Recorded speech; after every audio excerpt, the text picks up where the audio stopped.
Hey, what's up, folks? It's been a couple of days, but I asked a question to the Celtic bishop on his page about his take on James 5. Okay, it's James 5:14 through 16, or 14 and 15, excuse me, and it's about healing. And he gave his response, and it's like he takes it as more of a last rites kind of thing, and I think that's a reasonable interpretation. But I took this opportunity to look up some Greek words because that's what I like to do. If I'm not sure of what something is supposed to mean, I try to look it up what the original language was. So we're going to talk about a few more Greek terms today. Stay tuned. All right, first let's read it in English. This is the NRSVU. Are any among you suffering? Sorry, starting in 14. Are any among you sick? They should call for the elders of the church and have them pray over them, anointing them with oil in the name of the Lord. And the prayer of faith will save the sick, and the Lord will raise him up. Anyone who has committed sins will be forgiven. So in this verse, it seems to indicate that if you're sick in your body, you should call the elders and have them pray for you, and the prayer of faith will make you better in your body. That is how I was always taught. That's how I interpret it now, and that's how many people interpret this. And I think we're justified in that because if you read a little further down, it talks about the prayer of faith or of a righteous person being powerful and effective. Elijah was a human, right here, 17. Elijah was a human like us. He prayed fervently that it would not rain. That's a physical thing. And for 3 years and 6 months, it did not rain on the earth. Then he prayed again, and the heaven gave rain, and the earth yielded its harvest.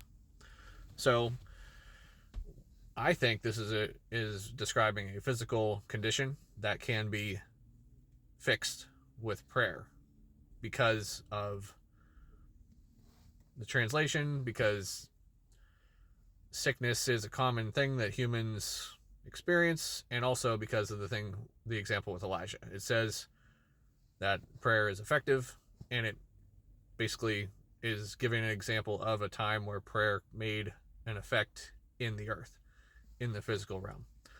So I take it to mean that when you're sick in your body, if you pray in faith, then you will be healed in your body. Other people take a different approach, and that's perfectly valid with the words they use. So let's talk about some of the Greek words they use. Okay, the first time they translate sick in James 5 is in verse 14. It's this word astheni. Now, I am probably going to butcher all these pronunciations. I didn't look up what those were, and I am not a native Greek speaker. So you'll have to excuse me for that. But this word means sick. Frequently refers to being sick or diseased, weakness, weakness of faith, or neediness. So again, with Greek, just like with English, we have a semantic range for the word sick. So astheni can mean sick in various different ways. And the context is the thing that's going to give you the clue. So, for example, I could say the phrase, he is sick, and you wouldn't necessarily know what I meant. But then I could follow it with, he is sick. He just got diagnosed with bronchitis. Okay, now we know he's sick in his body. I could say, he is sick. He thinks it's okay to kick puppies. Okay, now we know he's sick in his brain. He is sick.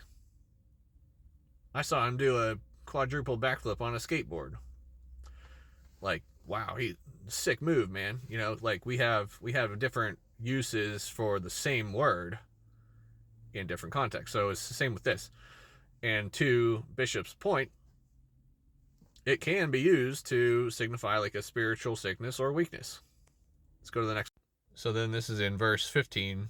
It talks about I was always taught it's will heal the sick person or make them well. But the best translation we have is actually prayer of faith will save, so say. the ailing, kamnonta. So that's interesting because they didn't use the same word for sick. It's one sentence away from each other, but they used a different word. So that's kind of neat. Let's see here. Oh, and then Bishop said something about will raise up, so that was interesting because that's literally in here too, ageri. So let me take a look at these other words. So this other word for sick or ailing, kamonta, the one who is sick. It's typical translation. But it could also mean weary or fatigued. So we can get weary from all kinds of things, right? Physically or spiritually. Let me go to the next. Here, this one is the one they use for save. It's sose. And it can be used as will save or will rescue or will heal. But again, it's a semantic range that's could be perfectly valid saying it's a spiritual thing. So you could interpret this as the prayer offered in faith will save the weary, or like encourage the weary, something like that. So yeah, that's the last one. Let me get off of here and then I'll wrap up. So here we see some pretty interesting semantic ranges in Greek. Like I said in the beginning, I think it's still the most likely that it's talking about physical because of the example with Elijah. But it is certainly possible that there can be spiritual interpretations. That's where I kind of have a problem, though. So, like, if it's physical, that's something that you can test, right? That's a promise in the Bible that I should be able to test. And if it's physical, I could definitely test it. It's like anybody who is sick and they receive prayer of faith by the elders and they're anointed with oil and whatever, they should get well if this promise is true. They don't always get well. I know 3 specific examples in my church. There's probably more I could think of, but these 3 kind of like really hurt and they really pushed me to question this promise. All 3 of them were receiving prayers for months. All 3 of them died. None of them recovered. Now you could say, well, they did. They were healed because they were taken out of this physical realm. And there's no sickness in heaven. But I have a problem with pushing things off to the spirit world because it's completely unfalsifiable. And it doesn't really have any use for my life now. You can get comfort from believing that. It's like they're not feeling any pain anymore in heaven. They're healed there. They're in great joy and whatever. That's great.